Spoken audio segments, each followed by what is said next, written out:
Assalamualaikum warahmatullahi wabarakatuh. Perkenalkan, nama saya Jaretan Disik, NIM 4519111051. Di sini saya akan melakukan keterampilan anamnesis kardiovaskular, konseling kardiovaskular, dan penulisan resep kardiovaskular. Baik, yang pertama saya akan melakukan keterampilan anamnesis kardiovaskular. Assalamualaikum, Dok. Waalaikumsalam. Silakan masuk, Ibu. Silakan duduk. Perkenalkan, nama saya Dr. Jariati selaku dokter yang bertugas hari ini. Baik Bu, kalau boleh tahu nama Ibu siapa? Rindi. Bu Rindi ya. Umur? 45, Dok. 45 tahun. Alamat? Palopo. Kemudian pekerjaan Ibu? Sebagai ibu rumah tangga. Baik. Baik Ibu, apa keluhan Ibu sehingga Ibu datang ke sini? Apakah ada yang bisa saya bantu Ibu? Iya, Dok. Baik, keluhan Ibu apa ya? Sudah 1 bulan terakhir, Dok. Dada saya nyeri. Kalau boleh tahu, dada Ibu terasa nyeri pada saat aktivitas apa ya Bu? Angkat kursi dan aktivitas lainnya seperti naik tangga, Dok. Baik Ibu, untuk rasa nyerinya sendiri apakah seperti terhimpit beban berat atau seperti apa Ibu? Iya, Dok. Seperti terhimpit. Oh iya, seperti terhimpit.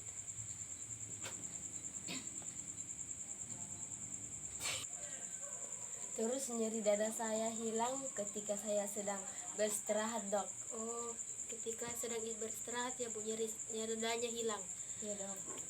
Apakah sebelumnya Ibu punya riwayat hipertensi atau diabetes mellitus atau apakah Ibu perokok? Saya punya riwayat hipertensi dan saya juga merokok, Dok, 2 bungkus per hari. Oh, udah merokok 2 bungkus per hari ya Bu. Baik Ibu, saya akan melakukan pemeriksaan terhadap Ibu. Apakah Ibu bersedia? Iya, Dok. Baik. Baik, selanjutnya saya akan melakukan keterampilan konseling kardiovaskular.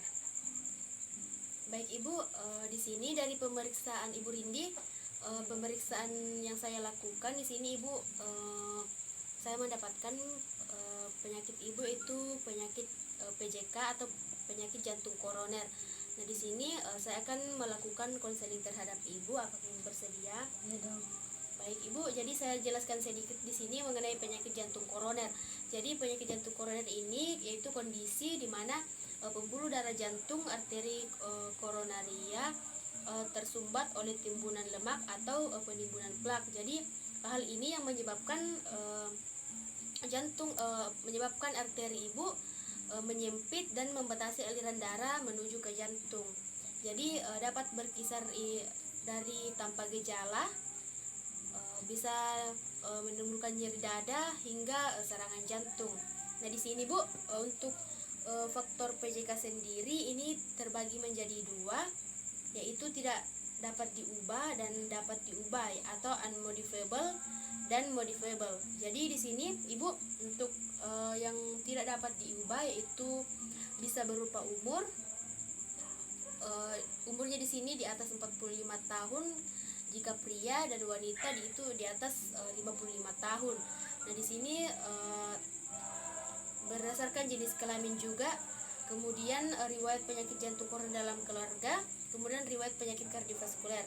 Dan untuk yang dapat diubah atau dapat diperbaiki yaitu merokok, penyakit hipertensi, diabetes mellitus, dislipidemia, kemudian obesitas. Sampai di sini yang saya jelaskan, apakah Ibu sudah mengerti atau masih ada yang ingin ditanyakan? Mengerti, Dok. Baik, Ibu, di sini saya akan melanjutkan lagi. Baik Bu, saya lanjutkan lagi. Nah, di sini untuk komplikasi dari penyakit jantung koroner itu sendiri yaitu terdiri dari penyakit cerebrovaskular seperti vaskular demensia, hipertensi retinopati, penyakit albuminuria, kemudian peripheral artery disease, dan masih banyak penyakit lainnya. Baik Ibu, selanjutnya untuk penata laksanaan dari penyakit jantung koroner ini yaitu terbagi menjadi 3, yaitu farmakologis, penyusunan diet, kemudian mengubah gaya hidup. Nah, farmakologis yaitu berisi tentang obat-obatan yang harus dikonsumsi seperti statin, amlodipin, dan sejenis obat lainnya.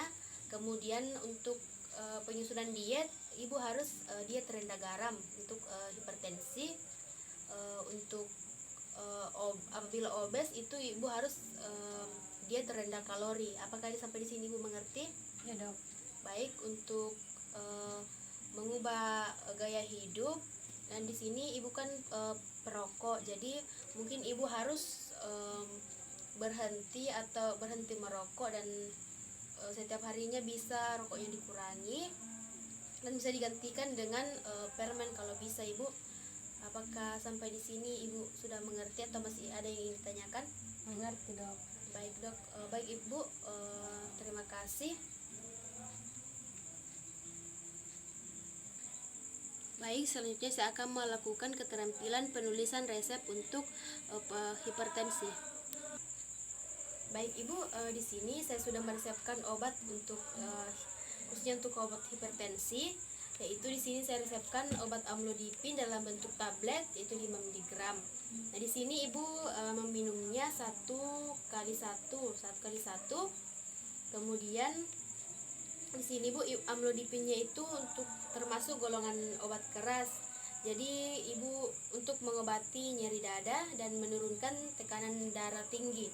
Jadi untuk efek sampingnya nanti apabila ibu mengkonsumsi ini, itu ibu mungkin akan merasakan jantung berdebar, pusing ataupun sakit kepala, mual, kemudian mudah lelah dan efek samping lainnya.